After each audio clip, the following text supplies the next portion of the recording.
Well, our social affairs correspondent Jeremy Ball is here. So we heard about two different cases there, but what's the picture across the whole of the East Midlands? Lots of people wanting to help, and East Midlands councils have told me that they've had around 1,000 offers of sponsorship so far. Now that's people wanting to offer spare rooms or empty homes, but very few arrivals so far, I'm told, and that is, as we've heard, causing a lot of frustration. And this is because this is one of the only places in Europe where Ukrainians still need visas. And the government argues that's necessary for things like security checks and also to protect Ukrainians from trafficking. But it does mean a lot of red tape. And as we've heard, it is taking time. So for those who have got here, who are they?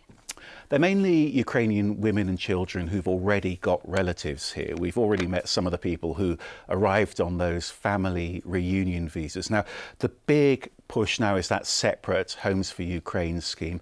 I'm told there have been some offers that aren't suitable in this region, like caravans on the Lincolnshire coast, and that most of the offers in this region are in the counties rather than the cities. Hardly surprising, perhaps those homes tend to have more space, but it also means challenges because they tend to be more isolated.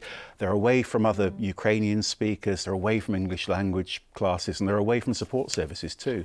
And talking about support services, what are we offering for people if they do get here? There is a lot of work going on behind the scenes. Councils in particular working on everything from school places to safeguarding checks for sponsors.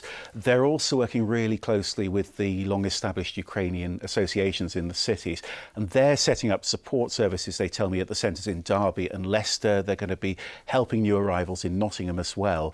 I've also been speaking to the government's Levelling Up department, who say that one of their 31 new welcome hubs is going to be at East Midlands Airport, and that's going to offer a place where new arrivals can meet their hosts privately. There'll also be emergency help with everything from food to clothing, and those new arrivals, if they need to use public transport, that's going to be free of charge. Well, that all sounds like there's a lot going on. Thanks very much indeed for that, Jeremy.